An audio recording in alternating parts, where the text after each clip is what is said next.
समन्ता चक्रवालेषु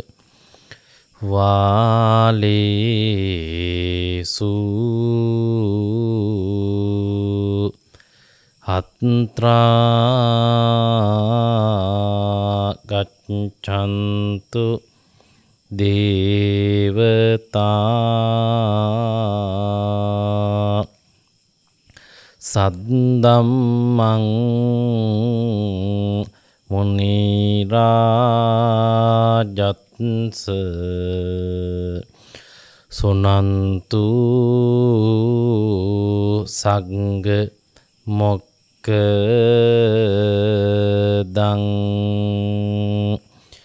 ධම්මත් ශවන කාලෝ අයං භදංතා ධම්මත් ශවන කාලෝ අයං භදංතා ධම්මත් ශවන කාලෝ අයං බදන්තා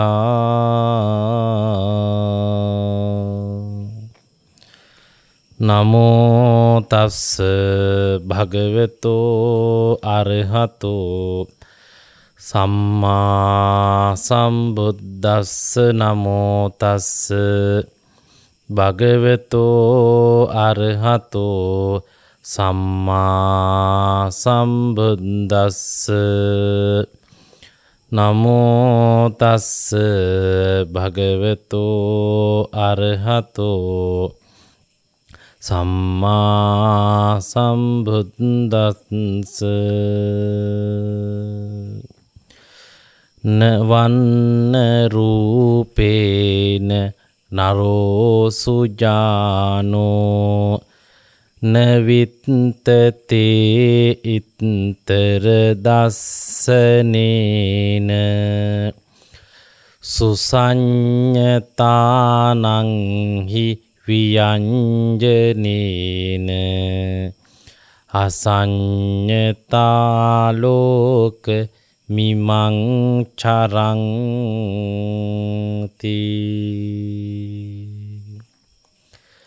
සදහැති කාරුණික පින්නතුනි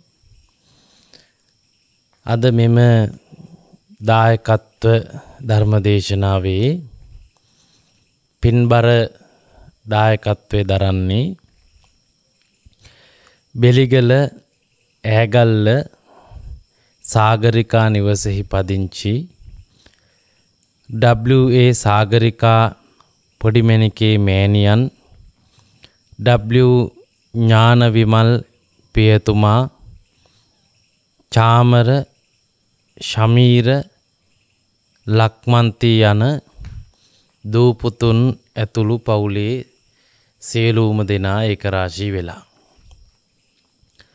පිනුතුන් බලාපොරොත්තු වෙන විදිහට දේශනාව අවසානයේදී විස්තරාත්මක පුණ්‍යානුමෝදනාවන් ආශිර්වාදයන් සිද්ධ කරන්නට බලාපොරොත්තු වෙනවා.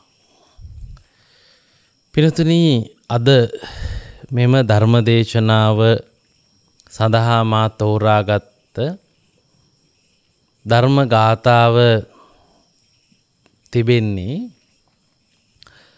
සංයුක්ත නිකායේ කෝසල සංයුත්තේ සත්ත ජටිල සූත්‍ර දේශනාවේ.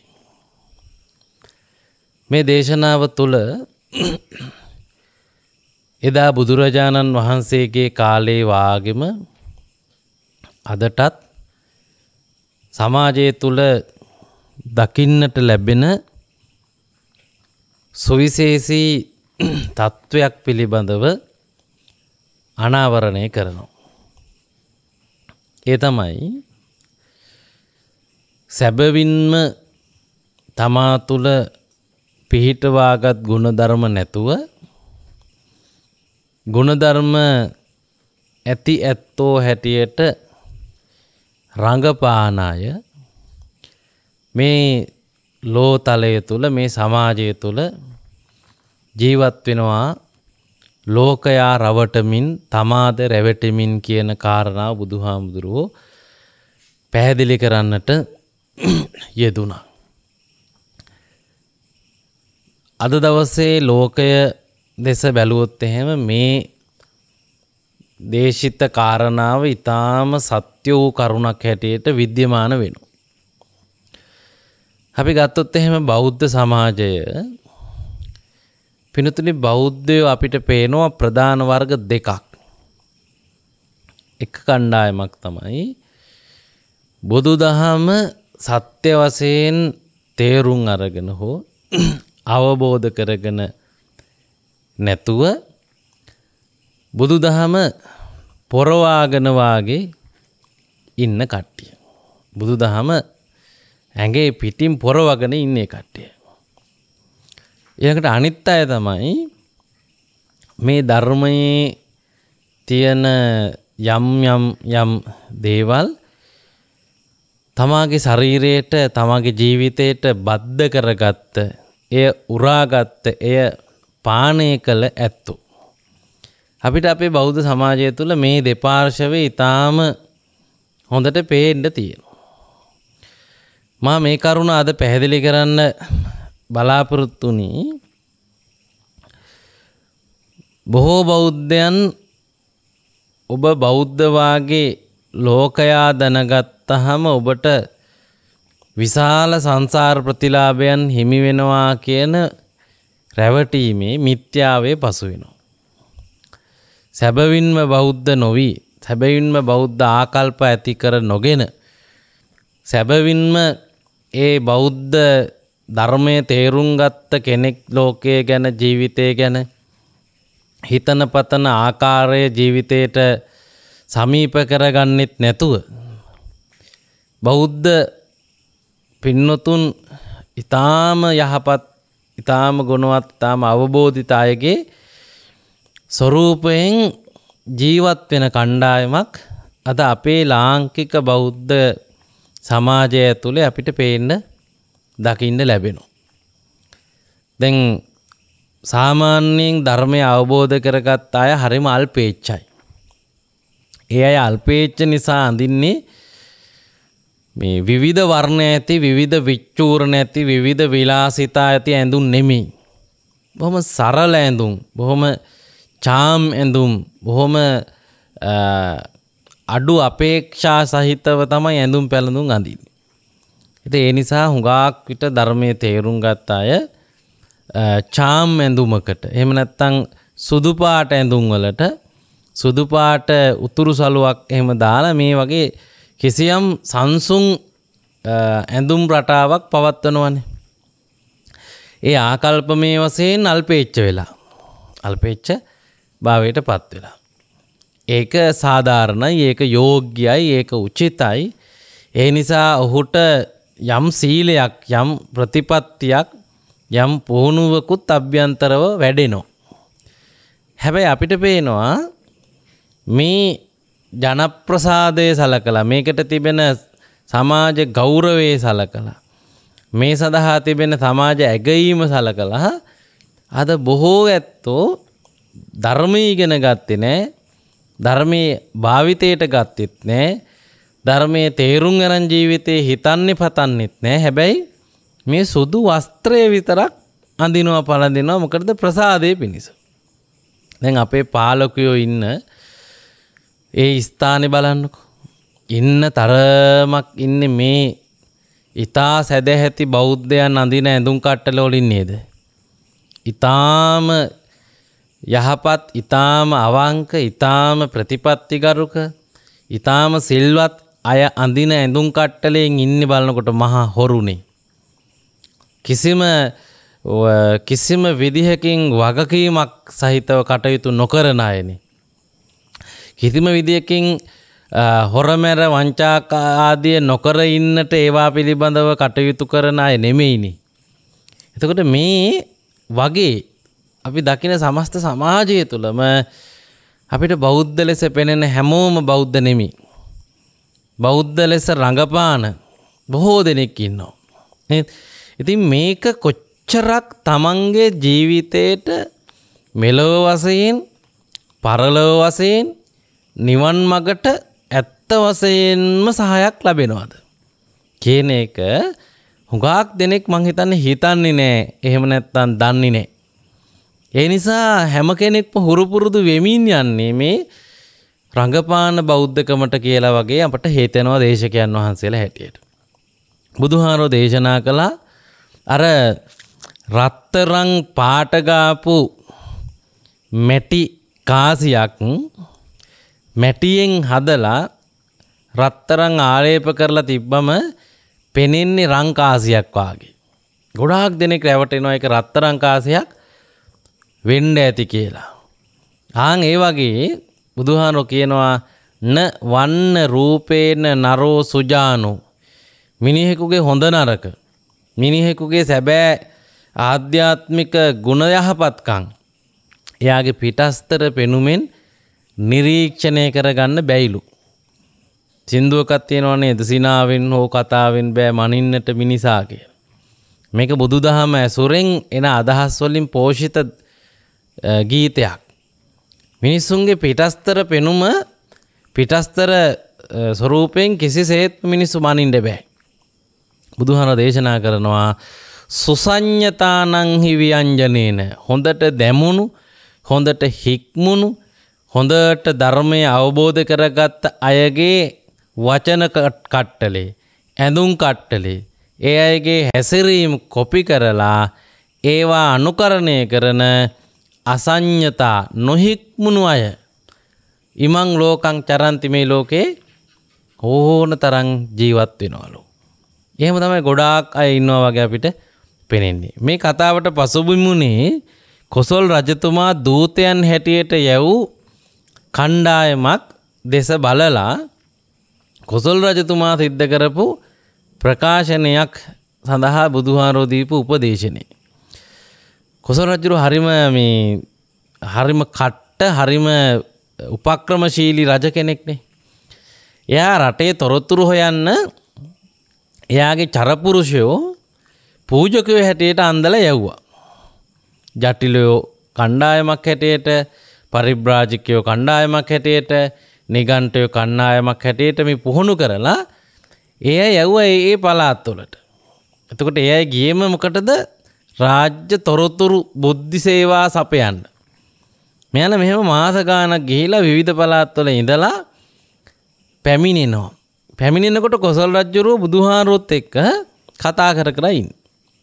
බුදුරජාණන් වහන්සේත් එක්ක කතා කර කර හිටපු කොසල් රජුරෝ එක පාට නැගිටලා අර පැමිණෙමින් හිටපු ජටිලයෝ, පරිබ්‍රාජකයෝ, නිගණ්ඨයෝ, අචේලකයෝ වගේ මේ අයට දණ්ඩ නමස්කාර කරලා වැඳ වැටිලා එයාලා ගියාට පස්සේ බුදුහාරට කියනවා බුදුහාරනේ අය රහතුන් වහන්සේලා හෝ රහත් මගට පිළිපන්න උත්තමයෝ නේද කියලා. එතකොට බුදුහාරෝ දේශනා කළා මේ ගාථාව. නෑ ඒ ඔබේ චරපුරුෂයෝනේ කියලා කතාව බුදුහාමුදුරුවෝ මේ තේරුම් අරගෙන උන්වහන්සේගේ හෘදයෙන් දැකලා කියනවා. හැබැයි රජතුමාට පවා රජතුමාගේ ජනතාවට පවා හොයන්නවත් බෑ. මොකද කෙස් රවුල් වවලා, නියපොතු වවලා අර ඇත්ත ජටිලෝ වගේ, ඇත්ත තාපසයෝ වගේ තමයි හිටියේ. එතකොට මේ අය පිටස්තර පෙනුමින් මැන්නන මේ කට්ටිය තාපසවරුනේ. මේ කට්ටිය ඊටාම ධර්මයේ ඇතුළට ආව යම් අනුගාමිකයෝනේ. නමුත් මේ අය එහෙම නෙමෙයි. මේ අය චරපුරුෂයෝ. ඉතින් බුදුහාරෝ දේශනා කළා ගාතාව මොකක්ද? වර්ණයෙන් හෝ රූපයෙන් කෙනෙකුගේ හොඳ නරක ගුණ යහපත්කම මනින්න බෑ. මොකද මේ සමස්ත සමාජය තුළ සුසඤ්ඤතානන්හි ව්‍යංජනේනේ හොඳ යහපත් අවබෝධයෙන් යුක්ත අයගේ ඇඳුම් කට්ටල සහ වචන සෙට් එක පාවිච්චි කරමින් එසේ නොහික්මුණු අය එසේ තත්වයට නොපැමිණුණු අය ජීවත් වෙනවා නේද? ඉතින් අපේ බෞද්ධ සමාජයේ දෙස බැලුවොත් එහෙම පිනොතුනි බලන්න ඔබ පිළිසිඳ ගන්නා දවසේ සිට මරණය දක්වාම ඊටාම විශාල ප්‍රමාණයක් බෞද්ධ චාරිත්‍ර වාරිත්‍ර ඉෂ්ට කරනවා. පිළිසිඳ ගත්තාමත් පිරිත් කියනවා. 3 මාසෙන් පිරිත් කියනවා. 7 මාසෙන් පිරිත් කියනවා. ඉපදෙන්න ලං වෙලා පිරිත් කියවා ගන්නවා. මේ අතර සමහර ඇත්තෝ සිල් සමාදන් වෙනවා. සමහර අය බෝධි පූජා තියන්න පැමිණෙනවා. දරුවා ඉපදුනහම ඒ සඳහාත් ආගමිකවත් පිළිවෙත් කරනවා. මේ දරුවා මුලින්ම ඉඳුල් කට ගන්නකොට, මුලින්ම අකුරු කියවනකොට, මුලින්ම ඉස්කෝලේ යනකොට, ඉස්කෝලේ ලියන හැම විභාගයකදීම මේ දරුවට බෝධි පූජා පවත්වනවා. ස්වාමින් වහන්සේලාගෙන් පිරිත් නූලක් පලන්දවා ගන්නවා. ඊට පස්සේ නැවත විවාහ වෙනකොට මේ දරුවන්ගේ ඒ ආවාහ විවාහ කටයුතු ජීවිතයේ විශේෂ අවස්ථා අලුත් රස්සාවලට යද්දී නේද? කොතනදීද අපි බෞද්ධ කටයුතු නොකරන්නේ? කිසිම තැනක් නැහැ. මිය ගියපුවාම මිය ගියපු දවතෙමත් ඊට පස්සේ වලලද්දිත් දින 7ෙනුත් 3 මාසෙනුත් අවුරුද්දෙනුත් සමහරු මාසෙන් මාසෙත් මේ සිදු කරන චාරිත්‍ර වාරිත්‍ර බලපුවාම පිනතුනි කෙනෙකුට හිතෙනවානේ මේ අය පුදුම විදිහට බෞද්ධ කියලා. මේ අය පුදුම විදිහට ආගමිකයි කියලා. පුදුම විදිහට බෞද්ධ දර්ශනය අනුව ජීවත් වෙන අය කියලා හිතෙනවානේ. යයි දන් පැන් දෙනවා, පරිත්‍යාග කරනවා, මේවා අසීමිතව සිද්ධ වෙනවානේ. නේද? නමුත් මේ ඇත්තමද? මේ ඇත්තම ආකල්ප තිබිලාද? ඇත්තටම ධර්මයේ තේරුම් අරගෙනද කියලා ඔබෙන් අහන්න. ඔබෙන් අහන්න. නේද? මේ කරන ස්වභාවය ඇත්තම ඇත්තනම් අපිට කොච්චර ඉවසන්න පුළුවන් වෙන්න ඕනද? අපිට කොච්චර ඉරිසියාව අඩු වෙන්න ඕනද? අපිට කොච්චරනම් පිනතුනි කරුණා මෛත්‍රිය තියෙන්න ඕනිද? අපිට කොච්චරනම් අනුන්ගේ දුක අපේ දුකක් වාගේ තේරෙන්න දැනෙන්න ඕනද? අනුන්ගේ ජීවිත සාර්ථකත්වයේදී අපිට කොච්චර සතුටු හිතෙන්න ඕනද? නේද? නමුත් අපිට පේනවා මේ ඊටාම බෞද්ධ භාවයක් පෙන්눔 කරන අය ඊතා කුඩා ප්‍රශ්නවලට රණ්ඩු වෙනවා. ඊතා කුඩා ගැටලුවලට මේ අය නඩු දා ගන්නවා. බැන අඬ ගහ ගන්නවා. රණ්ඩු සරුවල් වෙනවා. එයාගේ කිසිම බෞද්ධ අවබෝධයක් වෙන්නේ නැහැ. බුදුහාමුදුරුවෝ කකචෝපම සූත්‍රයේදී කියවා වාගේ ඇඟ කැපුවත් කියතකින් ඉවසන්න මෛත්‍රී කරන්න කියලා කිව්වා වාගේ ගති ලක්ෂණ පෙනෙන්නේ නැහැ. චරිත ලක්ෂණ පෙනෙන්නේ නැහැ. නේද? මේ ලෝකයේ තියලු සංස්කාර ධර්මයන් අනිත්‍ය නිසා ඒ කෝක විනාශ වුණත් දුක් වෙන්න එපා කියලා ලෝකේ ඊටාම වටිනා දෙයක් කැඩුන බිඳුනත් දුක් නොවෙන්නට තාක්ෂණයක් උගන්වපු බුදුදහමේ මේ ඊටාම දැඩි ලෙස බෞද්ධ බව පෙන්눔 කරන අය තුළ කුඩා දෙයක් කැඩුනත් බිඳුනත් දරා ගන්න බැරි බව පේනවා. අපිට පේනවා විභාග ප්‍රතිඵලවමත් සියදි විහානි කර ගන්න ළමයි. ජීවිතේ එක ප්‍රශ්නයකට මිනී මරා ගන්න දරුවෝ, අම්මා තාත්තා පවා ඝාතනය කරන දරුවෝ පොඩි සිද්ධිවලට. නේද? එහෙම වෙන්න බෑනේ. සැබවින්ම නම් ඒ විදිහට වෙන්න බෑනේ. නේද? ඒ නිසා ඊටාම හොඳින් අපි කල්පනා කරලා බැලුවොත් එහෙම මේ පෙනෙන්නේ පින්තුනි අර පොරවාගත්ත බෞද්ධකම. මේකෙන් තියෙන එකම වාසිය වටේ පිටේ ඉන්න අය ඔබ ඊටාම හොඳට ධර්මයේ දන්න, ධර්මයට අනුව ජීවත් වෙන, ධර්මය අනුව ජීවිතය ගත කරන්නෙක් යයි රැවටෙනවා. ඒ අය හිතා ගන්නවා විතරයි. ඒත් ඔබේ ජීවිතයේ කර්ම පාරිශුද්ධත්වයට මේ රඟපාන බෞද්ධකමෙන් පිහිටක් තියෙනවද? ඔබේ කර්ම ශක්තිය, ඔබ උපදින දෙයට, ඔබට හිමි වෙන දෙයට, ඔබට ලැබෙන සැප දුකට, ඔබේ ඊළඟ ජීවිතේ ලැබෙන්න, ඒ ඉපදිච්ච ජීවිතයකදී ඔබට හම්බෙන සැප දුක තීරණය වෙන්නට මේ රවට්ටන බෞද්ධකමින් මේ රංගපාන බෞද්ධකමින් මේ පොරවාගත්ත බෞද්ධභාවයෙන් ඔබ හිතනවද පිළිසරණක් තියෙනවා කියලා? නේද?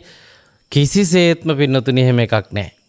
කිසිසේත්ම එහෙම එකක් නැහැ. ඒක ඊට වඩා බොහෝම ගැඹුරට වැඩෙන්න ඕන, පුහුණු වෙන්න ඕන, සත්‍ය ස්වභාවයෙන් ජීවිතය තුළ තියෙන එකක් වෙන්න ඕන. ඒකෙන් පිළිසරණක් එන්න නම්. නේද? බුදුදහමේ ප්‍රධානම ඉගැන්වීම තමයි දුකෙන් නිදහස් වීම. දුකෙන් නිදහස් වීමට අවශ්‍ය කරන විද්‍යාව තමයි බුදුදහමේ උගන්වන්නේ. අවිද්‍යාව සියලු දුක්වලට මූල හේතුව හැටියට ධර්මයේ උගන්වලා අවිද්‍යාව ප්‍රහීන වීම සඳහා පර්යේෂණයන් විදර්ශනා භාවනාවන් හැටියට ධර්මයේ කියලා දෙනවා. ඒවා භාවිතා කිරීමට අවශ්‍ය කරන ශක්තියින් උපදවා ගැනීම ගැන කතා කරමින් සමාධිය, සිහිය, සීලය ඇතුළු තවත් මේ සඳහා අවශ්‍ය බොජ්ජංග ධර්ම ගැන ධර්මයේ කියලා දෙනවා. නේ? එතකොට මේ මූලික දේවත් හිත තුළ නොවැඩුණු කෙනෙකුට නිවන කියලා එකක් ගැන අල්ප මාත්‍ර අත්පත්වීමක්වත් නැහැ. නිවන සඳහා ඒ තැනැත්තන්ගේ යොමු වීම ඇතුලේ කිසිදු පියවරක් ඉස්සරහට ගිහිල්ලා නැහැ. එයි මේ කරන්නේ සත්‍ය තත්වයක් නෙමෙයි. ඒ නිසා මතක තියාගන්න පින්වත් ඔබ ප්‍රඥාව අනුව ජීවත් වෙන කෙනෙක් නම් ප්‍රඥාවන්තයෙක් හැටියට බෞද්ධ වෙනවා නම් මේ පොරවා ගන්න ස්වභාවයෙන් ඇතුළට ධර්මයට එන්න.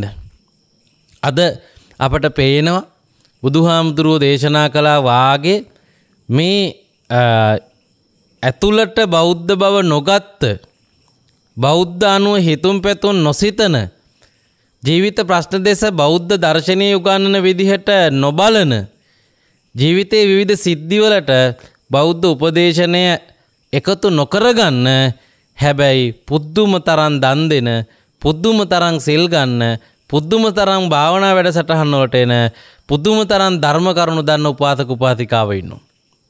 මේක හත පහකට වැඩක් ඇති දෙයක් නෙමෙයි. නේද? අපිට බෞද්ධකම උරුම වුණේ බෞද්ධකම උරුම වෙන්නට නියමිත නිවැරදි ක්‍රමයට නෙමෙයි පින්නතුනේ. බලන්න බුදුරජාණන්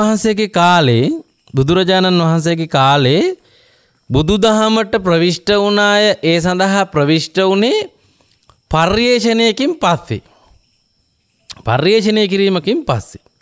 උදාහරණයක් විදිහට චොල්ලපන්තක පොඩි හාමුදුරුවෝ මහාන වෙලා හිටියා, ගාථා පාඩම් කළා, පාඩම් හිටියේ නෑ, ධර්මයේ තේරුම් අරන් හිටියේ නෑ. අයියම මෙයාව එලෙව්වා. ඊට පස්සේ බුදුරජාණන් වහන්සේ පොඩි අභ්‍යාසයක් දෙනවා. මොකද්ද ඒ අභ්‍යාසයෙන් එයා තේරුම් ගත්ත කරුණ? මේ රෙදි කෑල්ල වෙනස් වුණා කියලා. එයාට හිතන්න කිව්වේ වෙන කතාවක්. හැබැයි එයාට නිරීක්ෂණය කරන්න සැලැස්සුවා රෙදි කෑල්ලට මොකද වෙන්නේ කියලා කල්පනාවෙන්. චුල්ලපන්තක හාමුදුරුවෝ මේ රෙදි කෑල්ල නිරීක්ෂණය කරනකොට අත ගන්න රෙදි කෑල්ල කිලිටි වෙනවා දැක්කා. මේ කිලිටිවීම මෙයා තේරුම් ගන්නවා. ඒ කිලිටිවීම තේරුම් අරගෙන තවත් බොහෝ දේට ආදේශ කරලා බලනවා. එයා සමාජයේ දෙස බලපුවම සමාජයට පොඩි දරුවාගේ සිට වයෝවෘද්ධ පුද්ගලයා දක්වා වෙනස් වයස් කාණ්ඩවල අය දකින්න ලැබෙන්න ඇති. එයා ගස්වැල් දිහා බලපුවාම මේ ගස්වැල් වල ඊටාම පුංචි ලපටි පැලේ සිට මහා රෝක්ෂ කඳන් දි รา පත් වූ ගස්වැල් දක්වා මෙයාට ගස්වැල් වලින් පෙනෙන්න ඇති. එයා බලපුවාම එක ගහක පත්‍ර දිහා ලා දල්ලේ ඉඳලා මේ ගහේ මෝරපු කොළ, ඉදිච්ච කොළ මේ වගේ වැටිච්ච දිරපුවා දැකලා මෙයාට මේ සමාජයේ හැම තැනම පේනවා පින්නතුනි බුදුහාමුදුරුවෝ කිව්ව එක. මොකක්ද? ලෝකේ තියෙන ඒවා වෙනස් වෙන සුළුයි. උන්වහන්සේ ධර්මය අවබෝධ කරගත්තේ ධර්මයේ දැකලා, ධර්මයේ පරිශ්‍රණය කරලා, ධර්මයේ අධ්‍යයනය කරලානේ. පාඩම් කරලා නෙමෙයි, ඉගෙනගෙන නෙමෙයි, පන්ති ගිහිල්ලා නෙමෙයි, කටපාඩම් කරලා නෙමෙයි. ධර්මය ඇත්තද කියලා එයා බලලා. කිසා ගෞතමීගේ කතාව බලන්න පින්නතුනේ. කිසා ගෞතමීට බුදුහාමුදුරුවන්ට කියලා දෙන්න ඕනුනේ ඔය දරුවා මැරිලා ඉන්නේ ඕක හැටි, ඕකට දුක් වෙන්න එපා කියලා තමයි. හැබැයි කිසා ගෞතමී හිටපු මානසිකත්වයට යටතේ ඒක කරුණක් හැටියට කිව්වට කිසා ගෞතමී තේරුම් ගන්නේ නැහැ. ඒ නිසා ඒ ධර්ම කාරණාව සාක්ෂි සහිතව ඔප්පු කරගන්න කිසා ගෞතමීට බුදුහාමුදුරුවෝ අභ්‍යාසයක් දුන්නා. ඔබගේ දරුවා මං සුව කර දෙන්නම්. ඔබට පුළුවන් නම් කවුරුත්ම මැරිච්ච නැති ගෙදරකින් අබෑට ටිකක් මට ගෙනත් දෙන්න. එහෙම වුණොත් මට පුළුවන් බබා හොඳ කරලා දෙන්න කියලා බුදුහාමුදුරුවෝ කිව්වා. මේ කිසා ගෞතමී අබෑට හොයාන ගෙවල් ගාන ගියා. ගොඩාක් ගෙවල් වල අබ තියෙන්නේ නැති. අබ තිබ්බම ඊළඟට මේ අහන්නේ කවුරුත් මැරිච්ච නැති ගියක්ද මේ ගෙදර. එතකොට ඒ කට්ටිය කියන්නේ නැති අපේ තාත්තා මැරුණා, අපේ සීයා මැරුණා, අපේ බබා මැරුණා, මගේ නෝනා මැරුණා, මගේ පුතා මැරුණා, බඩේදි දරුවෙක් මැරුණා, මෙහෙම කියලා මෙයාට මේ එකතු වෙන තොරතුරු වල ඊටා විශාල ලෙස මරණය ගැන පරීක්ෂණයක් හම්බුණා. නිරීක්ෂණයක් හම්බුණා. ඒ දෙක මත යා නිගමනයකට ආවා. නේද? මොකද්ද? uppattiya sahe vedang මරණං ආගතං සදා කියන බණපදේ. උපන්නා වූ සියලු සත්වයෝ ඒකාන්තයෙන්ම මිය යනවාමයි කියලා. ඒක තේරුම් ගත්ත කිසා ගෞතමියක තේරුම් ගන්න ඉවරනකොට රහත් වෙලානේ. දැන් එයා ධර්මයේ රසයේ භුක්ති විඳපු ධර්මයේ සාරේ යාගයකට උරාගත්තු දැන් මෙතනින් එහාට ධර්මයේ තියෙන දේට අනුව ජීවිතේ හිතෙන කෙනෙක්. එයා දරුවා විසි කරලා දැම්මා. එයා පැවිදි වෙලා රහත් භාවයට පත්වෙච්ච තෙරණියක් හැටියට විශාල සේවාවක් ශාසනයට සිද්ධ කළා. බලන්න ඇය ධර්මය ඉගෙන ගත්තේ ධර්මයේ පරිේෂණය කරලා. ධර්මය පරිේෂණය කරලා. එතකොට බලන්න මේ දෙකේ වෙනසක් තියෙනවා. ධර්මයේ ඉගෙනගෙන මතක තියාගෙන කටපාඩමේ හිටපු අයයි ධර්මයේ භාවිතා කරලා අවබෝධ කරගෙන බෞද්ධ භාවයට පෙරලිච්ච අයගේ වෙනසක් තියෙනවා. මම උදාහරණයක් කියන්නම් ඔබට දැනෙන එක. ආනන්ද ස්වාමින් වහන්සේ. උන්වහන්සේ ඒකශ්‍රුතිධාරීව ඕනෑම දහම් කරුණක් සූත්‍රයක් කටපාඩම් හිට කෙනෙක්. බුදුන් වහන්සේ කොහේ යමක් දේශනා කළත් උන්වහන්සේට ඇවිල්ලා කීවා කියපු එක අකුරක් නෑර සිද්ධිය ඊටාම හොඳට උන්වහන්සේට මතක තිබුණා. අපි දැන් මේ දන්න ධර්මයේ විනය පිටකයට අදාළ පොත් පහ හැර අනිත් සියල්ල කටපාඩමේ තිබුණේ කාටද? ආනන්ද ස්වාමීන් වහන්සේට. ධර්ම භාණ්ඩාගාරික ආනන්ද ස්වාමීන් වහන්සේ. ඔබ අහලා තියෙනව නේද මේ ආනන්ද හාමුදුරුවෝ බුදුරජාණන් වහන්සේ පිරිනුවම් පානකොට ඇඬුවා කියලා. දැන් ධර්මයේ හොඳටම දන්න පටිච්ච සමුප්පාදේ කටපාඩම්, ආරෂ්ඨාංග මාර්ගයේ කටපාඩම්, චතුරාර්ය සත්‍ය කටපාඩම් ආනන්දමේ. උන්වහන්සේට දරා ගන්න බැරුව අඬනවා. දරා ගන්න බැරුව අඬනකොට බුදුහාමුදුරුවෝ විමසනවා තථාගතයන් වහන්සේත් ආනන්ද සබ්බේ සංඛාරා අනිච්චා කියන එකට අයිති නේද කියලා. ආනන්ද ස්වාමීන් වහන්සේට බුදුහාමුදුරුවෝ මතක් කරනවා තථාගතයන් වහන්සේගේ තිරුරත් අනිත්‍යයි කියන එක තමයි මං කියලා දීලා තියෙන්නේ කියලා. ආනන්ද හාමුදුරුවන්ට ජීවිත ප්‍රශ්න දිහා ධර්මයට අනුව පෙනුනේ නෑ. එහෙම අවස්ථා කීපයක් තියෙනවා. එක අවස්ථාවක බුදුහාමුදුරුවන්ට ආනන්ද ස්වාමීන් වහන්සේ කියනවා මේ මට පටිච්ච සමුප්පාදේ නම් හොඳට තේරෙනවා කියලා. එතකොට බුදුහාමුදුරුවෝ කියනවා ඔයාට හොඳටම තේරිලා නෑ. සෝතාපන්න විතරනේ වෙලා තිබුණේ නේද? මේක හොඳටම තේරෙන්න තව ගොඩක් පරීක්ෂා කරන්න ඕන. පරිේෂණය කරලා මේ අධ්‍යයනය කරලා ඒවා සාක්ෂි සහිත ඔබ ඔප්පු කරගන්න ඕන. නේ? මේ ආනන්ද හාමුදුරුවෝ ධර්මයේ තියල්ල දැනගෙන අඬද්දී ඔබ අහලා තියෙනවද මහත්තයයි දරුවෝ 30කුයි මිය ගිහිල්ලා ඇඟ තියා හිතවත් ගැස්සුනේ නැති අම්ම කෙනෙක් ගැන. බන්දුල මල්ලිකාව. බන්දුල මල්ලිකාව දානයක් දීදී ඉද්දී වාජනයක් වැටිලා වාජනේ කැඩුනා. ධර්මයේ ටිකක් දන්න සේවිකාව ස්වාමි දිනිය ළඟට ගිහින් කිව්වලු මම මේ මං අතින් කැඩිච්ච වාජනේට වග කියන්නම්. ඒකට මම බරපැන දෙන්නම්. ඒක මම අරන් දෙන්නම්. ඒ නිසා ඒ ගැන හිතන්න නැතුව පහන් සිතින් දාන දෙන්න කියලා.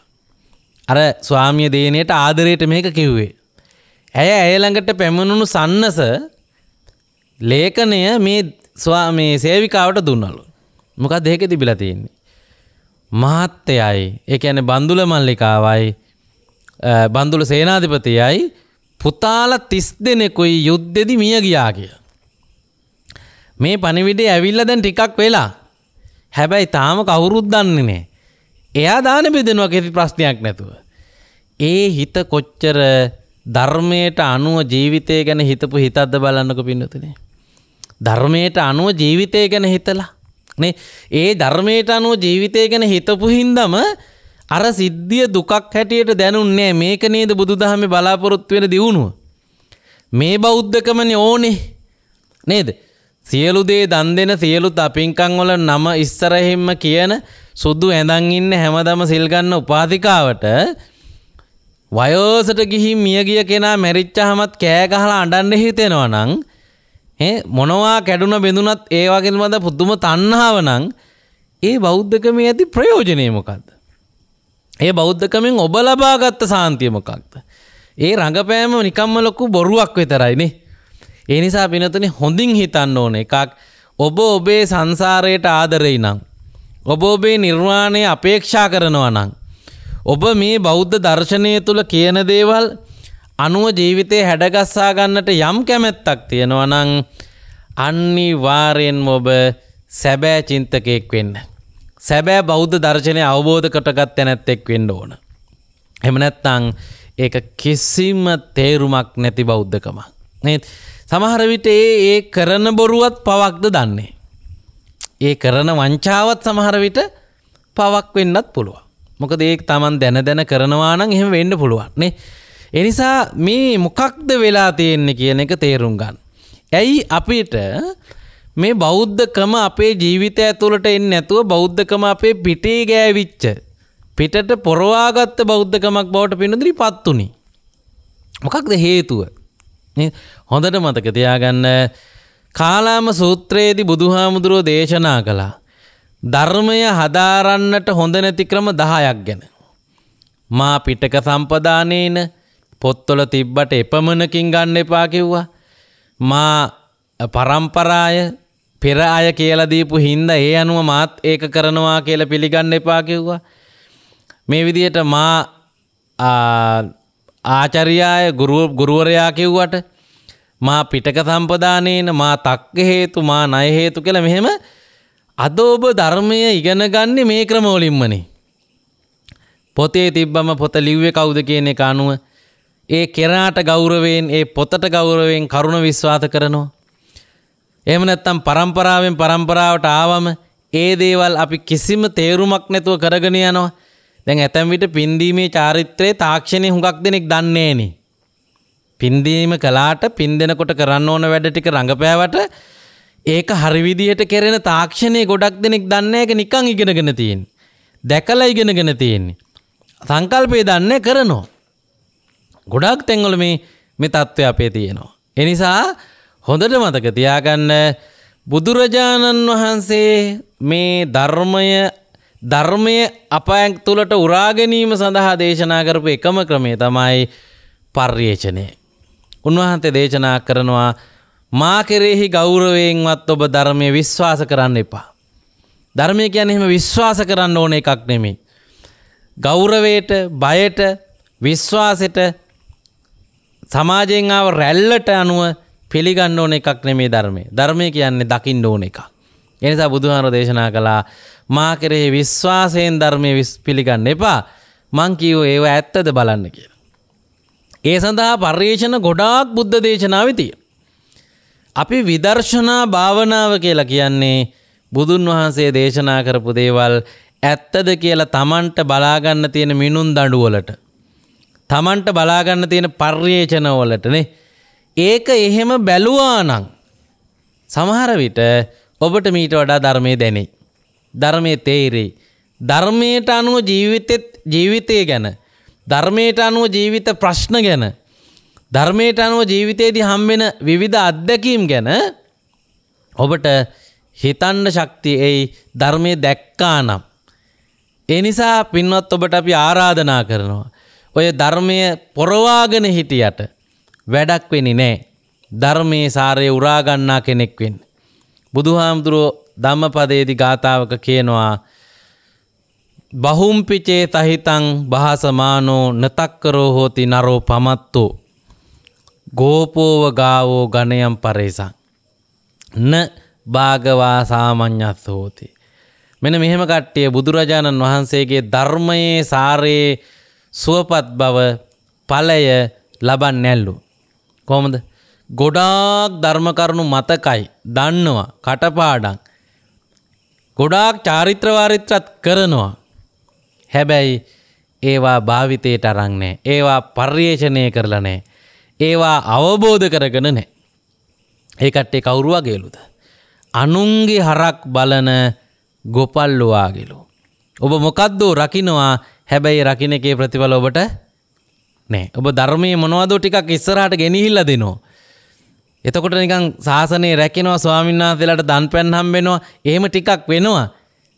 හැබැයි ඔබට ප්‍රතිලාභයක් ඇවිල්ලා නෑ මේ රංගපාන බෞද්ධකමේනේ. ඒ නිසා ඊටාම හොඳට හිතන්න ඕන එකක්. ඊටාම හොඳට හිතන්න ඕන එකක්. අපිට උප්පැන්නේදී බෞද්ධකම හම්බුන හින්දා, අපේ ගෙදර අම්මා තාත්තා පන්සල් ගියේ හින්දා අපිටත් බෞද්ධ නාමය හම්බෙච්ච නිසා, ඒ කට්ටිය කරන ඒවා බලාගෙන ඒක කොපි කර කර ආකෘතිය රඟපෑපු හින්දා අපිට තැනක් හම්බෙලා නැහැ ධර්ම ඉගෙන ගන්න. අදවත් දැන්වත් මේ දේ ඇහුවට පස්සේවත් වෙනතුනේ ඔබ බුදුහාමුදුරුවෝ දේශනා කරපු පරිේෂණ ටික කරලා බෞද්ධයෙක් වෙන්න උත්සාහ කරන්න. මොකද ඒ තුල අපිට අනිත්‍යතාවය දකින්න පුළුවන්. අනිත්‍යතාවය ඔබ දැකලා ඔබට හිතුනොත් ඕකේ තියෙන ඔක්කොම අනිත්‍යයි කියලා, ඒක හුඟක් වැදගත්. නිකම්ම කටපාඩම් කරන සබ්බේ සංඛාරා අනිච්චා කියන වාක්‍යයට වඩා ඔබ දැකලා ඔබට හිතුනොත්, හිතුන හින්දා ඔබ පිළිගත්තොත් ඒක හුඟක් වටිනවා. ඒ වටිනකමට හුඟක් වෙනස් ජීවිතයක් හම්බ වෙනවා. මොකක්ද? ඔබ මේ පිළිගත්ත අනිත්‍යතාවය ඔබේ හිතේ තියෙනවා නම් ඔබ ජීවිතේ යම් යම් දේවල් වෙනස් වෙනකොට කනගාටු වෙන්නේ නැහැ. ඒක දරා ගන්න බැරි වෙන්නේ නැහැ. ඒක උහුලා ගන්න බැරුව පපුව පැලෙන්නේ නැහැ. හෘදයාබාධ හැදෙන්නේ නැහැ. නහර පුපුරන්නේ නැහැ. නේ? ඒක දරා ගන්න බැරුව මේ රණ්ඩු සරුවල් වෙන්නේ නැහැ. මිනි මරා ගන්න යන්නේ නැහැ. ඇයි? ඒක සාමාන්‍ය සිද්ධ වෙන්න පුළුවන් සාමාන්‍ය දෙයක් නේ. ඒ නිසා පින්වතුනි ඔබ ධර්මයේ දකින්න උත්සාහ කරන්න. නේ? මේ ධර්මය දකින්නවා කියන කාරණාව අපිට කළ හැකි එකක්. අර අච්චර දොල්වල චුල්ලපන්තක කරා නම් නිකන් හිතන්නකෝ, අච්චර පිස්සු ඇදිලා හිටපු කිසා ගෞතමී පටාචාරා වාගේ අය මේක දැක්කනම් මේක හුඟක් අමාරු එකක් වෙන්න බෑනේ නේද? අවශ්‍ය වෙන්නේ පින්වතුනි නිසි උපදේශනයක් යටතේ, නිසි අනුපිළිවෙලකට මේක හොඳට දකින්න එක, හොඳට පරිශ්‍රණය කරන එක විතරයි. ඒ සඳහා ඔබ හැමදෙනාම අනිවාර්යෙන්ම ඔබේ ජීවිතය මෙතනින් ඉස්සරහට මෙහෙවන්න. මොකද හොඳට මතක තියාගන්න, අපිට ධර්මයේ පිහිට ලැබෙන්න නම් එක්කෝ එක කර්මය සඳහා සම්බන්ධ වෙන්න ඕන. නේද? මොකද කර්මය අපිට සෑහෙන සපෝට් එකක් දෙන, සෑහෙන සහයෝගයක් දෙන භාවිතයක්. හැබැයි අර බොරු බෞද්ධකමේ කර්මය පිරිසුදු වෙන්නෙත් නැහනේ. රංගපාන බෞද්ධකමේ කර්මය පිරිසුදු වෙන්නෙත් නැහැ. ඒ කියන්නේ කවුරු හරි කෙනෙක් අපේ සුදු ඇඳුම් බලලා අපිට ලකුණු දානවා නම්, එහෙම නැත්නම් අපි දෙන දාන ගණන් කරලා අපිට ලකුණු දීලා නම් අපිට දුක සැප දෙන්නේ ඔය රංගපානකම ඇති. ඒකේ හොඳටම ප්‍රමාණවත්. ඔක හොඳට කරන්න. නේද? හැබැයි කවුද එහෙම ඉන්නේ? කවුද එහෙම කර්මයේ පාලනය කරන බලවතා? කාගෙන් ලකුණු හම්බුනාමද අපිට සැප දුක හම්බෙන්නේ? එහෙම මොකවත් නැහැ. ඒ නිසා කර්මය දන්නේ ඔබේ ඇත්ත හැසිරීම, ඇත්ත හැඟීම්, ඇත්ත ආකල්ප, ඇත්ත සිතුවිලිනේ. කර්ම හදන්නේ ඒවට අනුව. ඒ නිසා අපිට තියෙන කාලය පාවිච්චි කරලා, අපිට තියෙන ඥානය පාවිච්චි කරලා, අපිට තියෙන නුවණ පාවිච්චි කරලා පින්නතුනේ ඊටාම ඉක්මනින් සැබවින්ම ධර්මයේ දකින්නෙක් බවට පත් වෙන්න ඕන. නේ? බුදුහාර එක ගාථාවක දේශනා කරනවා, සතර අපායට වැටෙන්න ඉන්න අසරණ වෙච්ච අනාථයෙක් වුණු ඔබට මේ ධර්මයෙන් ලැබෙන පිළිසරණ අම්මා තාත්තගෙන්වත් ලැබෙන්නේ නැහැ කියලා. මේ චතුසු අපායේසු පතමානේ සත්තා අපතමානේ ධාරේතිති ධම්මෝ කියලා. ඇයි මේ බුදුහාමුදුරුවෝ දේශනා කරපු වචනයට ධර්මය කියන වචනේ කියන්නේ කියලා බුදුහාමුදුරුවෝ නිර්වචනය කරනවා. මොකක්ද? කරපු කර්ම අනුව සතර අපායට වැටෙන්න ඉන්න සත්වයක් හැටියට ඉන්න ඔයාව ඒට වැටෙන්න දෙන්නේ නැතුව දරන්නේ මේ ධර්මයේ තියෙන දේවල් වලින්. ආරක්ෂා කරන්නේ වඩාගෙන වාගේ ඉන්නේ ධර්මයේ තියෙන සැබෑ භාවිතය ඔබ හිතට ගත්තම. නේ ඒකයි ධර්මයේ තේරුම් ගත්තම සෝතාපන්න වෙලා සතර අපායන් නිදහස් වෙනවා කියන්නේ. ඒක වෙන්නේ ධර්මයේ තේරුම් ගත්තම. ධර්මයේ කටපාඩම් කළාම නෙමෙයි. ධර්මයේ විභාග වලට ලියලා ලකුණු ගන්න පුළුවන් තත්වයට පත් කරගත්තම නෙමෙයි. ධර්මයේ දැක්කමනේ. එතකොට මතක තියාගන්න අන්නේ තත්වයට පත් වුණාම ඒ ලැබෙන පිළිසරණ අම්මා තාත්තට දෙන්න බෑ. ඒ නිසා එක ගාතාවක කියනවා ධම්මං විනානත්ති පිතාච මාතා. ධර්මයට වඩා වටින අම්මෙක් තාත්තෙක් අපිට නැහැ. තමේව ධර්මයේම තමයිලෝ තානං සරණම් පතිට්ඨ අපිට ආරක්ෂාවටයි පිළිසරණටයි ඉන්නේ. සතර අපායෙන් අපිව මුදවාගත්තොත් ඒක කොච්චර ලොකු ජයග්‍රහණයක්ද. උපනුපන් ආත්මාවල කල්යාණ මිත්‍ර සම්පත්තිය ඔබට ලැබේ නම් ඒක කොච්චර ලොකු වාසනාවක්ද. ධර්මය අවබෝධ කර ගැනීමේ ෂණ සම්පත්තිය යෝනිසෝ මනසිකාරය ඔබට යම් තැනක පිහිටලා නම් ඒක මොනතරම් වරප්‍රසාදයක්ද. මේ පිළිසරණ එන්නේ ධර්මානුකූල ජීවිතයට. මේ ආරක්ෂා වෙන්නේ දැහැමි සිතුම් පැතුම් වලට ධර්මය අවබෝධ කරගත්ත පුද්ගලයෙකුගේ චිත්ත මනෝභාවයට. ඒ හින්දා බුදුහාර දේශනා කරනවා තස්මාහි වෝ කිච්ච මඤ්ඤප්පහාය. ඒ ගැඹුර දැකලා ධර්මයෙන් තියෙන පිළිසරණ ධර්මයෙන් තියෙන සංසාර විමුක්ති සහයෝගය දැකලා ඔබට සුනාත ධාරේත චරාත ධම්මේ කියලා. මේ අහන බණ අහලා නිකන් ඉන්න එපා කියලා. මේ අහන බණ අහලා හිතන්නලු. ඒවා කල්පනා කරන්නලු. ඒවා ඔබ විසින් තවදුරටත් චින්තනය කරන්නලු. එතකොට චින්තාමය ඥානය පෝෂණය වෙනවා. ඊළඟට මොකද්ද කරන්න තියෙන්නේ? චරාත. හැසිරෙන්න ඕනෑ කරනවා. ඒ නිසා පින්වත් ඔබට අපි මේ උතුම් ධර්ම දේශනාව ශ්‍රවණය කරන අවස්ථාවේදී සිහිපත් කරනවා ධර්මයේ දැකීම සඳහා පැමිණෙන්න. ධර්මය දකින්නට තිබෙන්නේ පර්යේෂණය. පර්යේෂණය කියන්නේ විදර්ශනාව. ඇත්ත මොකක්ද? මොකක්ද සිදුවීමින් පවතින යථාර්ථය කියලා දකින්න. ඒක දකින්න ඔබට ඔබ තුළින් ලෝකයේ යථා ස්වභාවය තේරෙනවා. නේද? ඉතින් ඒ සඳහා ඔබට අවශ්‍ය කරන උපදේශනයන් ඕනේ තරම් ගන්න ලංකාව පුරා ස්වාමින් වහන්සේලා ඉන්නවා. ලංකාව පුරා ඒ සඳහා ස්ථානයන් තියෙනවා. නේද? ඒ නිසා අපි ඔබට ආරාධනා කරනවා. ඒ සඳහා ඔබ ඉතා ඉක්මනින් යමු වෙන්න. මොකද ධර්මයේ ඇඟට කාවද්දවන්න බෑ පර්යේෂණයෙන් තොරව. පර්යේෂණයම විතරයි විදර්ශනා භාවනාවම පමණයි මේ සඳහා ඔබට තියෙන එකම පිළියම. ඒ වගේම ධර්මයේ කියන ඔබ විදසුන් වැඩිය යුත්තේ විදර්ශනා මානසිකත්වයේ ඉඳලා. විදර්ශනා වැඩිය හැකි සුදුසුකම් සපුරලා. එහෙම නැතුව විදර්ශනාව වඩන්න බෑ. ඒ කියන්නේ මේ පර්යේෂණය කරන්න ඉස්සරලා හදා ගන්න ඕන දේවලුත් තියෙනවා. ඒ තමයි මධ්‍යස්ථ භාවය. ඔබ පරීක්ෂණයට ඉස්සලා පරීක්ෂකයෙක් වෙන්න ඕන. පරීක්ෂකයෙක් පූර්ව නිගමනෝලින් තොර කැමති දෙයට උත්තර හදන්න නැති පවතින දත්තවලට අනුව තීරණ ගන්න පුළුවන් තැනැත්තෙක් වෙන්න ඕන. නැත්තම් හරි උත්තරේ එන්නේ නැහනේ. නේද? ආන්නේ තත්වයට පත් කිරීම සඳහා බෞද්ධ උපදේශනය තුල තියෙනවා විදසුනට පෙර සමාධිය වැඩිය යුතුයම බව. ගාථා ගොඩක තියෙනවා. සමාධින් භික්කවේ භාවේත සමාහිතෝ භික්කවේ යථා භූතං පජානාති කියලා. මේ අතහර්ථ ධර්මයේ වැටහෙන්නේ කාට විතරලුද? නීවරණ සංසිඳවපු කෙනෙකුට. මොකද නීවරණ කියන්නේම අන්ධ බවක් ඇති කරන, ඔබව මුලාවට පත් කරපු, ඔබට ඇත්ත පෙනෙන්නේ නැති භාවයට පත් කරපු ධර්මතාවයක්. නීවරණ වර්ගයේ නීවරණ විස්තර කරන්නේ අන්ධ කරණ, අචක්කු කරණ, අඥාන කරණ, පඤ්ඤාය දුබ්බලී කරණා නීවරණා කියලා. ඒතර එවන් මානසිකත්වයක ඉඳලා යථාර්ථය දකින්න බෑ. ඒ නිසා ඔබ විදසුන් වඩන්න ඉස්සරලා මේ නීවරණ සංසිඳවීමේ කාර්යය, විදසුන් වඩන්න ඉස්සරලා නීවරණ යටපත් කිරීමේ කාර්යය සඳහා පිළියම් කරගන්න ඕන. ඒකට තමයි තියෙන්නේ සමාධි කමඨහන්. බුදුහාමුදුරු ඊටාම විද්වත් උපදේශකයෙක් හැටියට ඊටාම හොඳ උපක්‍රමයක් මේ සඳහා කියනවා. මොකක්ද? පංච නීවරණ ධර්ම ඇති වෙන්නේ මොන වගේන්ද කියලා බුදුහාමුදුරු හරියටම හොයාගත්තා. ඒ තමයි පංචකාම වස්තු.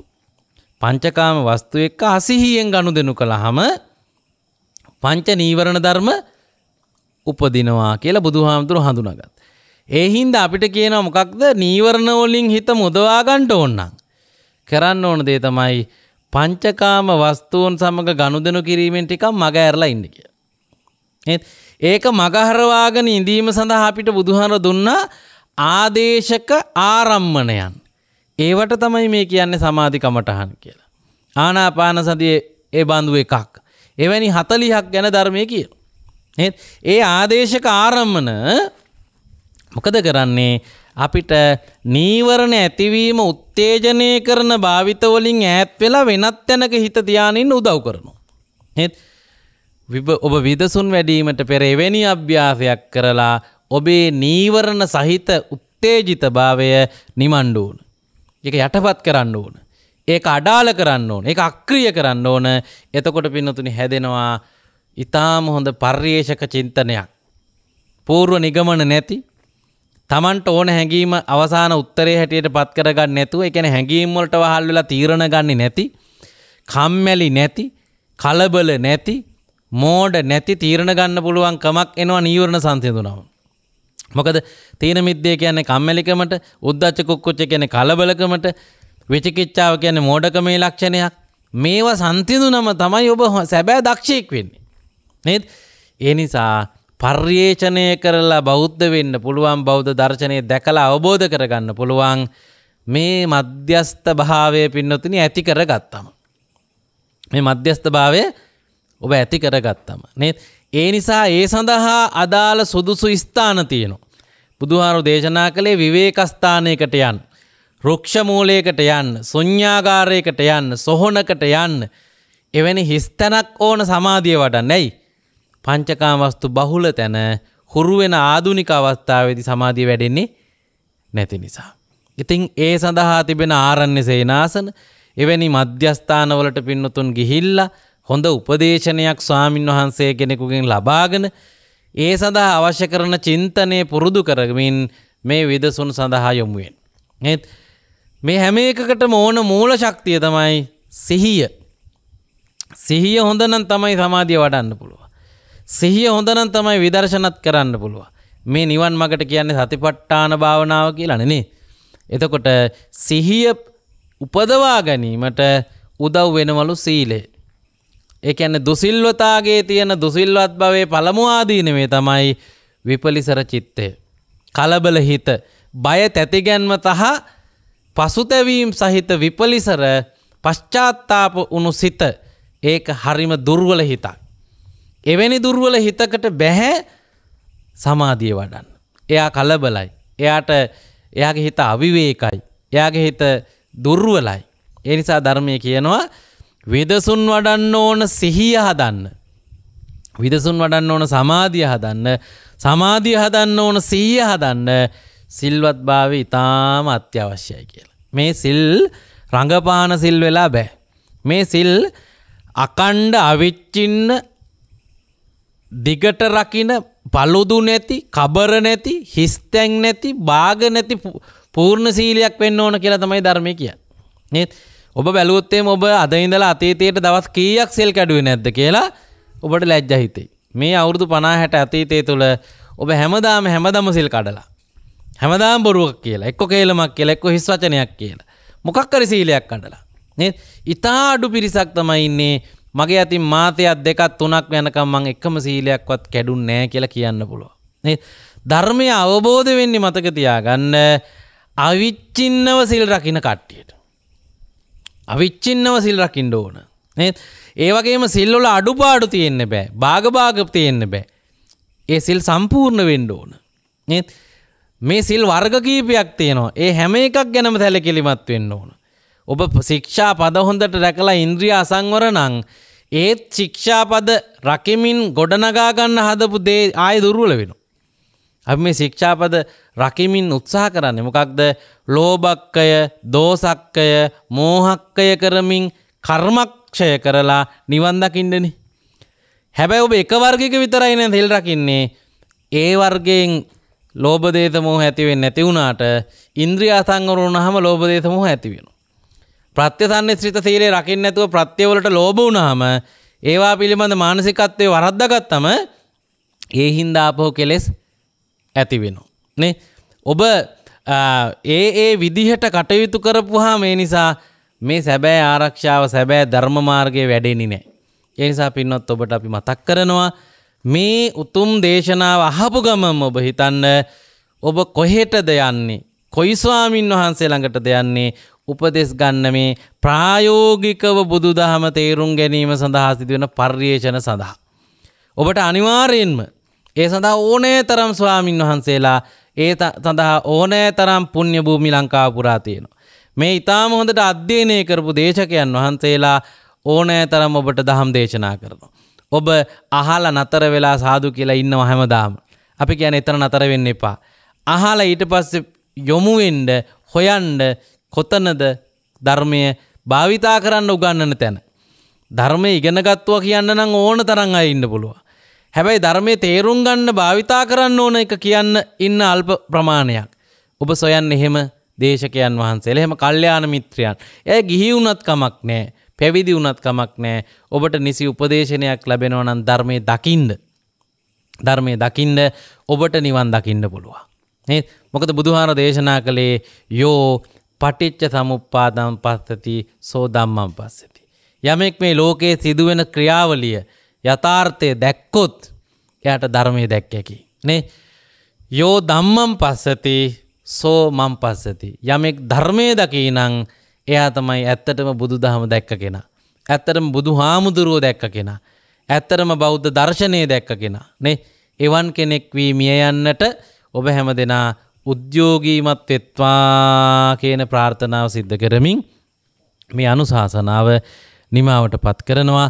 විශේෂයෙන් අද මෙම උතුම් පින්බර ධර්ම දේශනාවේ දායකත්වයේ දරන්නේ බෙලිගල ඈගල්ල සාගරිකා නිවසෙහි පදිංචි W.A. සාගරිකා පොඩිමැණිකේ මෑණියන්, W. ඥානවිමල් පියතුමන්, චාමර ශමීර ලක්මන්ති යන දූපුතුන් ඇතුළු පවුලේ පිරිස විසින් විශේෂ වශයෙන් අරමුණු කොට පවතින්නේ 2022 පෙබරවාරි 23 වන දින 69 වන ජන්මදිනය යෙදෙන W.A. සාගරිකා පොඩිමැණිකේ මෑණියන්ට නිදුක් නිරෝගී සම්පන්නිය චිරජීවනයේ සෙත් සාන්තිය ප්‍රාර්ථනා කිරීමත්, ඒ වගේම 2022 ජනවාරි 16 වෙනි දිනට උපන්දිනයේ යෙදුණු ඉනේෂිකා ලක්මන්ති දියණියටත්, ජනවාරි 30 වෙනි දින උපන්දිනයේ යෙදුණු මදූෂ බෑණනුවන්ටත්, 2022 ජනවාරි 22 වෙනි දින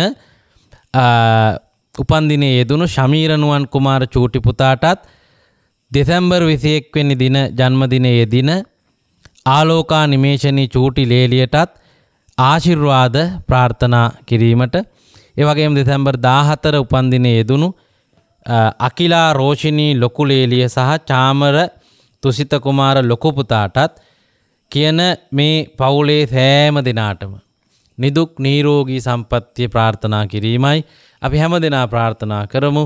පින්බර දායකත්වයේ දරූ මේ පවුලේ සියලුම සමාජිකාවන්ට නිදුක් නිරෝගී සම්පන්නිය වැඩේවා, කරන කියන කටයුතු ਸਰව ප්‍රකාරයෙන්ම සාර්ථක වේවා. ඔබ අපේක්ෂිත ආකාරයෙන්ම ධර්මයේ දැකලා උතුම් නිවනින් සැනසෙන්නට මේ පින් හේතු වාසනාම වෙත්වා කියලා. ඒ වගේම ඔබ නමින් මිය පරලොව ගියපු යම් ඥාතිවරයෙක් පින් අවශ්‍යව සිටේ නම් මේ පින් ලැබේවා, මේ පින් අනුමෝදන් වේවා, භවගාමි වශයෙන් සැනසීමට සෝපත් භාවයටපත් වේවා. ඊ타ම ඉක්මන් ආත්ම භාවයක් තුළ උතුම් අමා මහ නිවනින් සැනසෙත්වා කියලා ප්‍රාර්ථනා කරන්න. ඒ වගේම සියලු දෙවියෝ මේ පින් ලබා ගනිත්වා, දිව්‍ය අසීසුරු වඩාත් වර්ධනය කර ගනිත්වා. සම්බුද්ධ ශාසනය ලෝකයේ ඔබ අප සෑම දෙනාම ආරක්ෂා කරත්වා. අවසන දෙවියෝත් උතුම් වූ අමා මහ නිවනින් සැනසෙත්වා කියලා සාදු කියලා පින් දෙන්න. ආකාසට්ඨා ච බුම්මට්ඨා දේවා නාග මහිද්దికා පුඤ්ඤන්තං අනුමෝදිත්වා චිරන් රක්칸තු ශාසනං. ආකාසට්ඨා ච බුම්මට්ඨා දේවා නාග මහිද්దికා පුඤ්ඤන්තං අනුමෝදිත්වා චිරන් රක්칸තු දේශනං. ආකාසට්ටා ච බුම්මට්ටා දේවා නාග මහිද්దికා පුඤ්ඤන්තං අනුමෝදිත්වා චිරන් රක්칸තු මං පරන්ති.